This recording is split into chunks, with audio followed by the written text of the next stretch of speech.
Welcome, Miriam. My first question to you is that you are an artist, that's a big part of your expression, but you're also a coach, a meditation teacher, and I wondered if you could say a few words about how you came to develop this other side of your work. I've been always very creative, and through creativity and art, I started teaching on creativity.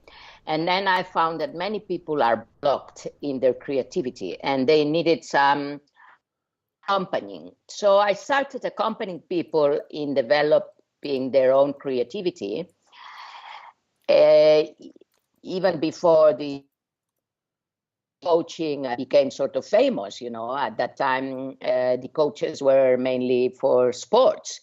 So I started accompanying people in the 80s already in terms of tapping into the power of their creativity. And then I decided, okay, I'm just going to specialize in coaching people. And most of the people have these sort of blockages in the artistic side, in the creative side. Lovely. And when you say creative block, am I right if I interpret it like this? I could come to you and say, I want to do something creative, like I want to paint or I want to write a book and I need help working through my block. But is there another dimension to this, just applying your creativity to your life? Applying your creativity to your whole life and all aspects of your life. Yes, it would be more all aspects of your life, because it may be an engineer, or it may be a nurse, or it may be a person working in the administration, and they don't feel fulfilled. They feel something is missing in their life. And generally, there are two avenues that are blocked. One is the spiritual inquiry, and the other is their own creativity. So when someone has a lot of talent, but they are not using it, they feel there is a block, and generally they don't know what the block is about. So when you say, okay, I want to paint or I want to play music, but I am blocked, you already know a lot. But some people, it's not that they want to play an instrument or paint, just that they need to be more creative in their lives, because their lives have become a routine. Their relationships have become a routine, and there's something deeply missing in their own lives. And do you have a particular method in the way you help people get to the root of what's missing, or get to the root of their block? Or do you work individually with each person? I work individually with each person. There's three different methods that I use quite often. One is the morning pages, so that the person in 3 weeks every morning starts writing 3 pages on whatever comes into their minds and their hearts. That is to unblock their creativity. The other is what I call the artist date. That is, meet your creative self and put it in your diary, and once a week at least you meet with your creative self and you have an inner dialogue. The third is what it's called the voice dialogue. The judge, the cynic, the responsible one, these voices inside us sometimes block our creative, artistic, flourishing self. Lovely. So you're kind of working with you could say unconscious mind and the imaginative space to unlock, what's going on in the person's life. Yes, so it's working with the voices, the imaginative, the unconscious or subconscious or invisible mind, with the more logical, cynical, analytical mind that actually blocks this other more improvising, creative self. Yeah, and we all can all relate to that inner blocker, that judge inside. Yeah, you've with us with John Hunt Publishing, we've published you in English, but you've also been published in Spanish, I think, and you've developed a body of work around how you've worked with people and your approach to helping people. We don't have time to talk about all your books now, but I wanted to talk to you about the last two you've done with us, which are Creativity to Reinvent Your Life, which sounds like covering some of the ground we've just spoken about, and Flourishing Together. And I wondered if you could talk to me a little bit about each book and what's on offer in each book there. Yes, Creativity to Reinvent Your Life is actually covering all the different dimensions of creativity. Creativity in relationships, creativity in nature, creativity in day-to-day work, creativity in within yourself, creativity in your spiritual path, and then also from which space do you create? Do you create from the ego space, from anger or depression? Because we've seen in history many artists and poets create from the negative side of themselves. Or do you create from the light self, let's say the self which is positive, which is light, which is hopeful? So from which space you create? And thirdly, are you aware of the impact of what you create? Your words, your actions, your thoughts, all of this is creation, creativity. So the book ends with creativity for a better world. So it goes from the impact on the self to the impact on others and relationships to the impact in the world. And then the book Flourishing Together, first, just about creativity, just one more thing. It's been published also in Portuguese.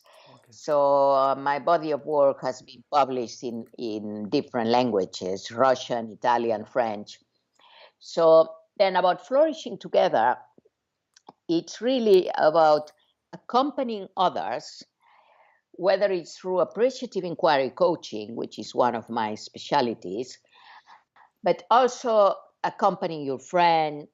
If you are a leader, accompanying your team, accompanying your parents, your children, as a teacher, accompanying the students.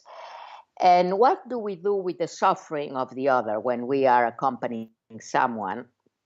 Because sometimes we avoid their suffering, or sometimes we.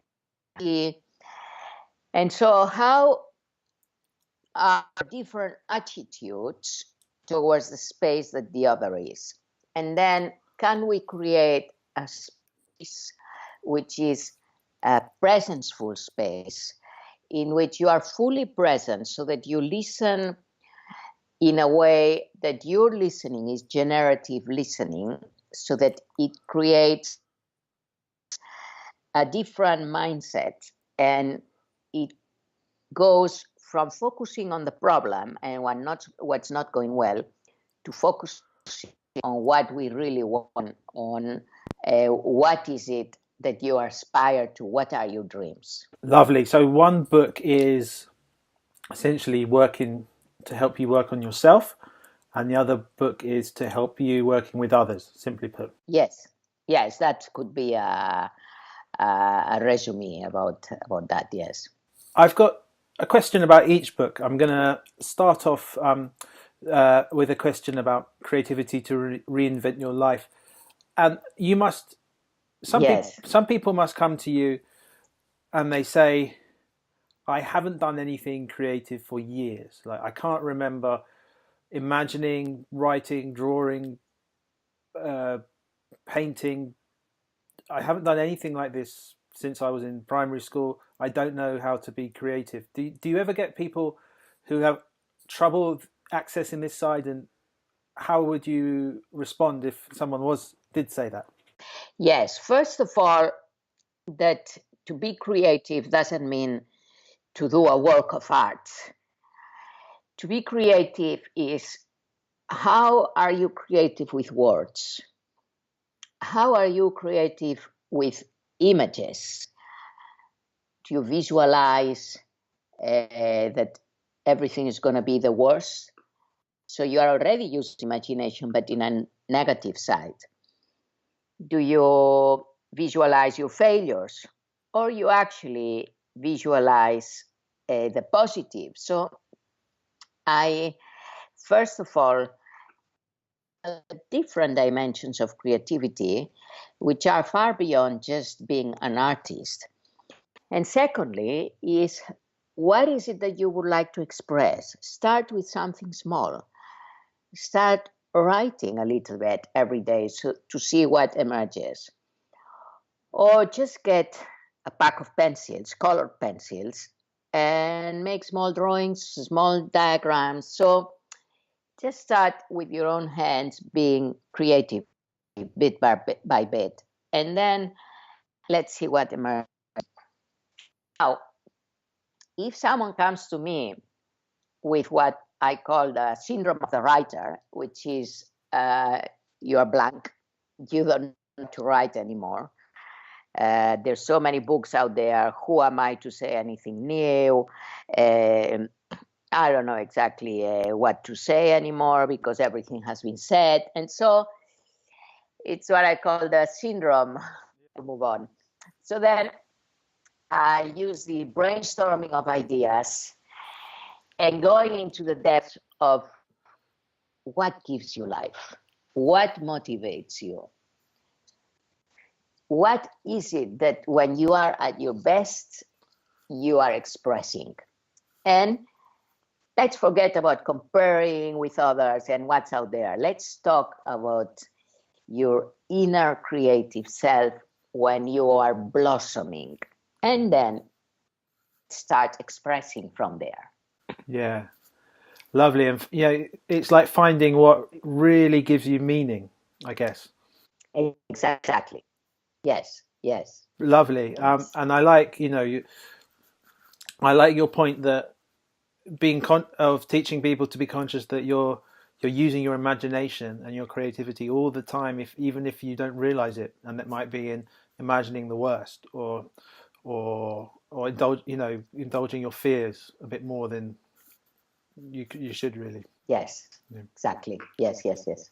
In your book, Flourishing Together, which is about working consciously and creatively with other people, you made that point about one of the big pieces of wisdom, and the big points that you make is about if you've got an issue in an organization or in a couple or in a friendship, and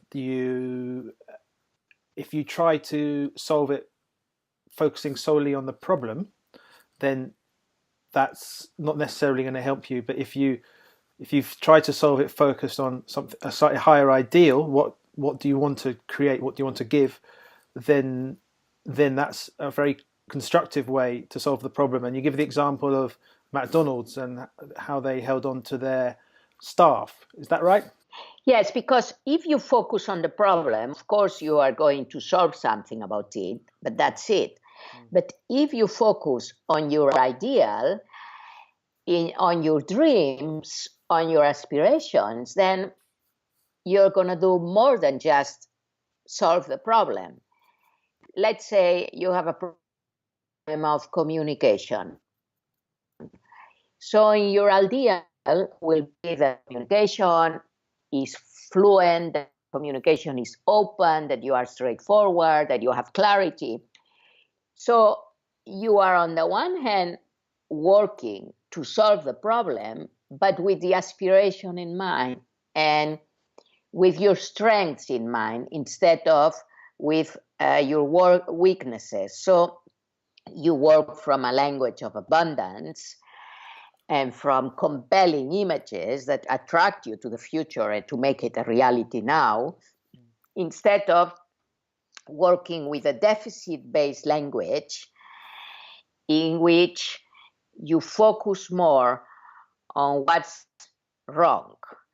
And then that sometimes blocks your capacity to create compelling images, and then change becomes more difficult. So let's work on creating those images that are really compelling, that are really what you want, and that will help you move forward.